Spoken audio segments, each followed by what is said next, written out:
Hey YouTubers, it's Tony with Mayberry Mini Trucks. Today is Thursday, December 18th, 2025.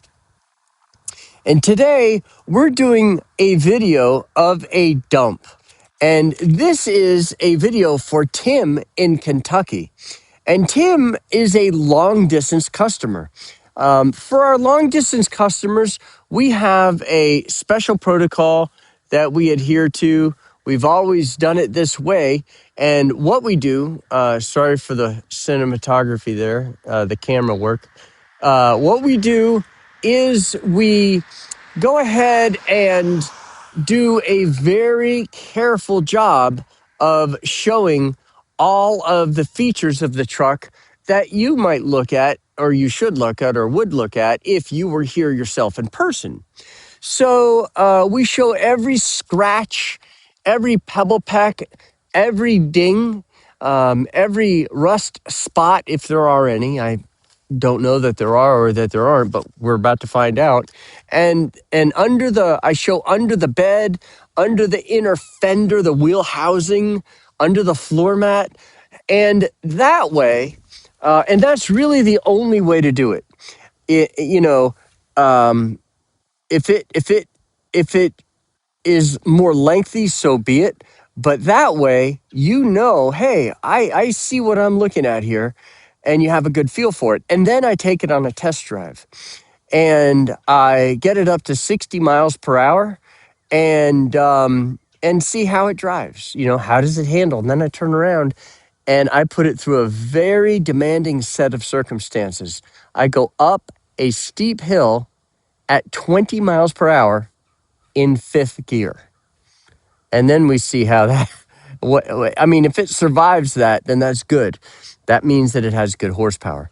So, all right, let's go ahead and let's get started. Also, please subscribe to our YouTube channel. Just hit that subscribe button and hit notification if you want to be notified when we post a video, and hit thumbs up if you like the content. All right, so for Tim in Kentucky, we have man, am I blind or what? A 1994 Daihatsu high-jet dump, 4x4, 5-speed, with a high and low transfer case and locking differential, which you'll never use. But it has locking differential, and it has 40,005 miles. So with that, let's go ahead and let's get started. All right, here we go. The dump for Tim in Kentucky.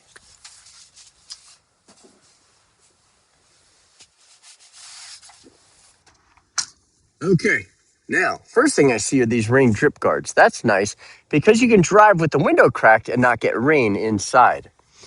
All right, and another thing I like about the Daihatsu is this antenna. It is a solid piece of 316 stainless. So if you bend it, okay, bend it back. It's not going to snap like a tubular antenna will. All right, we're going to go around the perimeter of the windshield. And we have a pebble peck there where, you're on the highway and a rock going bing and dinged it, and now it's surface rust. It's not, rust through. It's just a tiny little speck. There's another one, smaller than the previous one. Now we're coming down and going across, and this looks really nice. Really nice. A tiny little baby spot right there. You can see in relation to my finger the size. All right, now we're going to look across the front and see if there's any body like dents.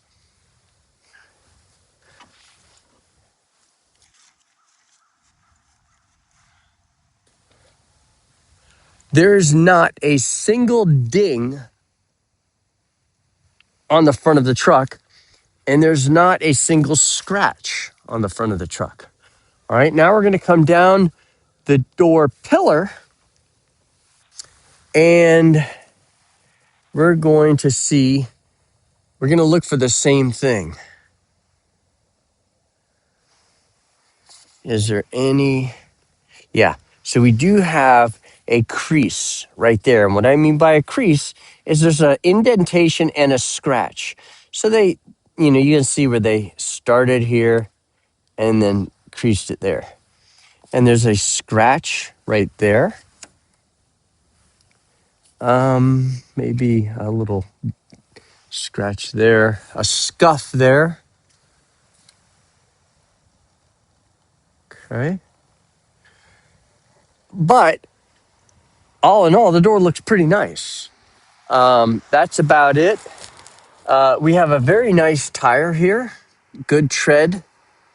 It's a Dunlop. And under here, in the inner fender, it looks phenomenal. Really nice. And you might see some specks here, but I think that's dirt. Yeah, that's just dirt. All right. Now, guys, look at this bedside panel. Man, is that beautiful. So that is in remarkable condition. It's got one ding. That's it. Right there. One ding. And I'm not going to look under the bed because I'm going to lift the bed. I really like what they've done here. This is a really solid fiberglass bed liner. And that's nice. I like it.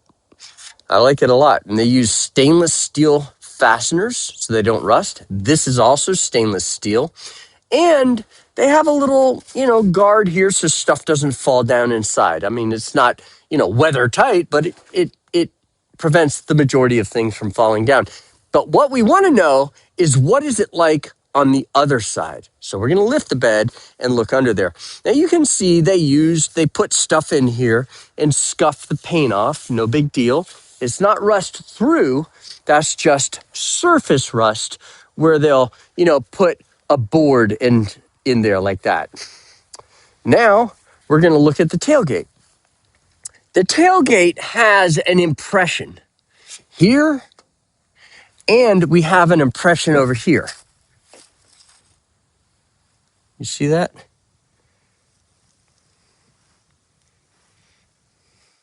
Okay. It's not terrible, but I do see two impressions. The plastic is good. They added these little bumpers so that if you drive when you let the tailgate down, these will absorb the shock. Look at that interesting vehicle. Check that out. Isn't that neat? You don't see that kind of thing very often. Okay, now, guys, we have one ding on this one. Just one.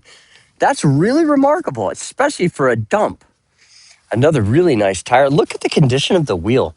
The paint looks extraordinarily nice on the wheel. That means something. Okay, the rear of the cab looks good. You can see where the flap here rubbed the paint off, and you can see where they put lumber up there too. So they went 2x4s or 2x6s up, and they rested them here. And the nice thing is you can put a ratchet strap across and down and hook these and hold your lumber down.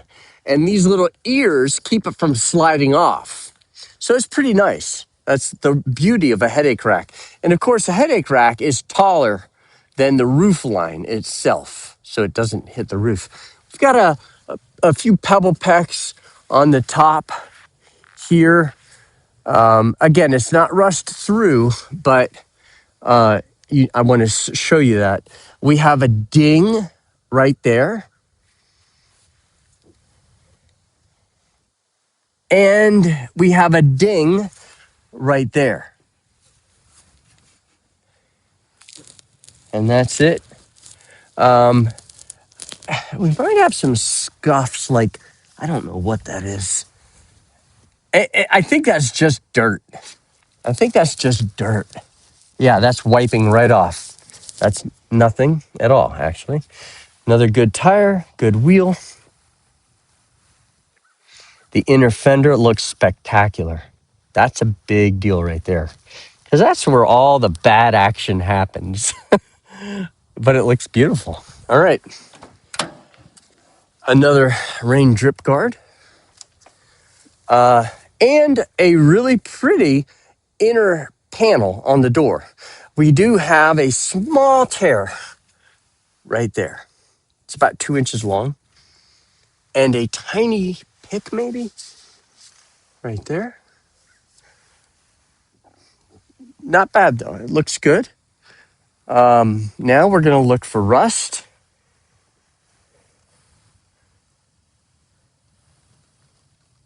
Looks really good. No rust. Now we're going to look under here. They put some extra floor mass in here. I guess that's a good sign. So as a result, the factory mat looks like new. So it preserved that. Dirty, but solid. Dirty, but solid. And we'll take that any day. Okay. The seat on the passenger side looks very nice.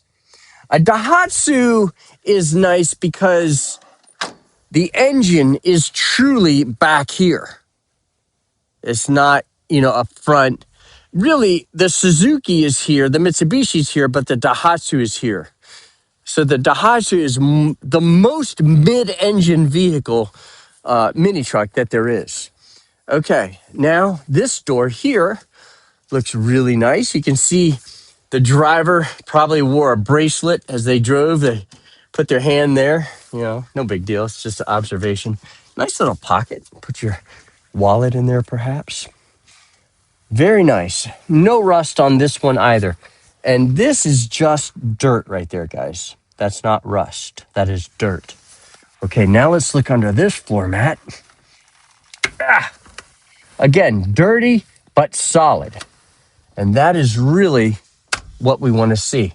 And the condition of the floor mat, again, is very nice. Beautiful, just a little dirty. Okay, this seat has a decent tear in it right there.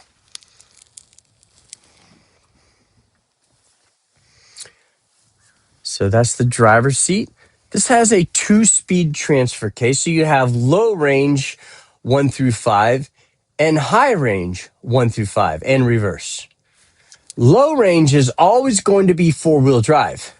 Now, one thing about a mini truck, everybody, is you don't ever want to drive a mini truck on asphalt because that is bad for the drivetrain. And if you are in snow, no big deal. If you're in grass, sand, whatever, you can be in 4-wheel drive. It's just not, you don't want to be on cement in 4-wheel drive or asphalt on 4-wheel drive. But in snow, these dominate. These do better in the snow than anything out there. Better than a Subaru Forester. Better than a Willys Jeep. Better than a 4x4 F-150. They do better than any of those vehicles. So that is a absolute guarantee. You will see that. I don't make a lot of guarantees. I don't like, because I used to be a stockbroker and a certified financial planner. And one thing you never do as a stockbroker is say, I guarantee, because the stock market is so mercurial. You just never know what it's going to do. But I do guarantee you that the mini truck will do better in the snow than anything you've driven. Unless you drive a track vehicle, right? I mean, I guess like a snowmobile, that would do better. But here we go. Starts right up. And we're in 2-wheel drive. Now, to put it in 4-wheel drive, you push this button. Notice that turned on right there. Now it's going to turn back off. And that means we're in 2-wheel drive. All right, so now I want you to see the turn radius of a Daihatsu. It is nothing short of remarkable. Look at this. We're not even touching the grass on the other side. Here's our Christmas decoration. All right, so here we go. Now, Mayberry Mini Trucks got the law passed in North Carolina. We were the first ones in the United States to do so. And, I didn't lift the bed. I'll do that when I get back.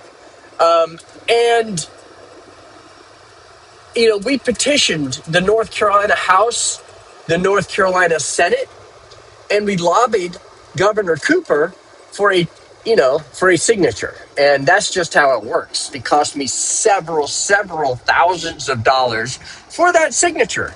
But he's the governor, and we needed that signature. So you will get a title, and there's no extra charge.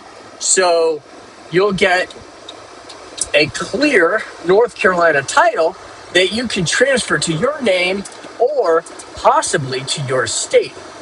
Now, we don't guarantee that your state will transfer. About 35 or 37 of them do, but the 13 or 14 or whatever left do not, like New York or Georgia, California. Those states do not play ball.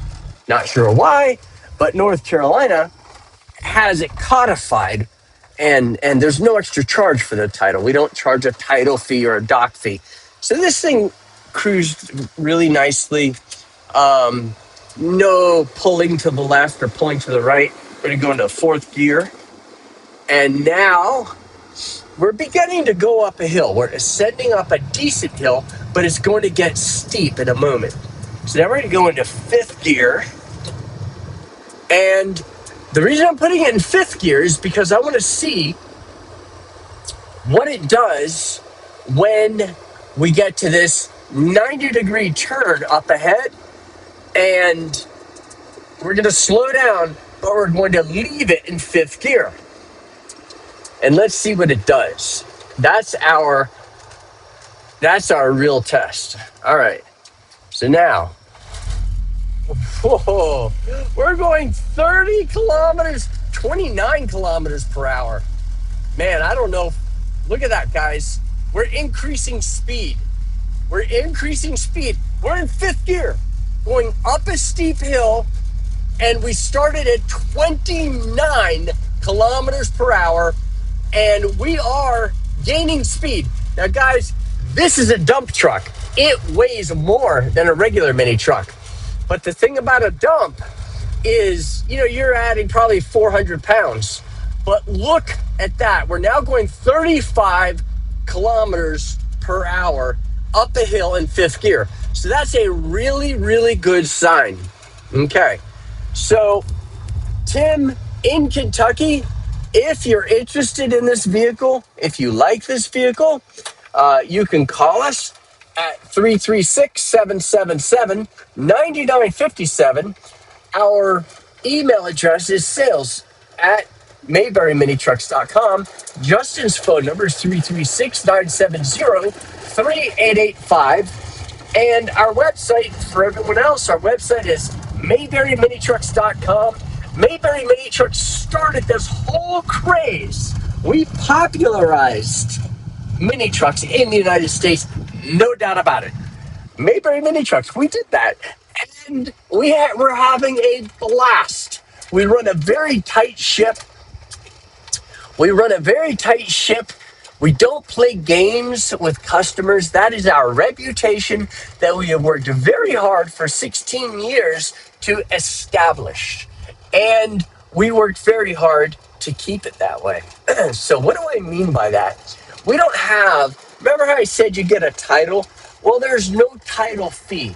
There's no admin fee. There's no dock fee. There's no prep fee. There's no this fee, no that fee. We don't have any fees. So whatever the price of the vehicle says on the window is all you pay. Isn't that nice? You go to a car dealership, and the price on the window is the price that you pay. Simple. I would recommend that you get air filters. Air filters are important. So you can buy air filters from us. They're cheap. They're $20 a piece, but they are of paramount importance. So do get some air filters because you cannot get them locally. So pick up 5 air filters. It's already got a brand new air filter in it. In fact, I don't think I mentioned this. We use full synthetic oil, 5W30, full synthetic, and that's part of running a tight ship. I buy synthetic oil by the 55-gallon barrel, and I've got like 16 barrels of synthetic oil in the barn, and we use that to change the oil, and there's my neighbor. and we changed the air filter and the oil filter. Now the oil filter you can get locally.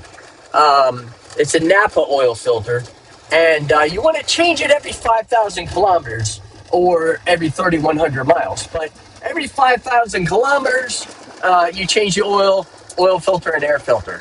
Don't don't and use full synthetic.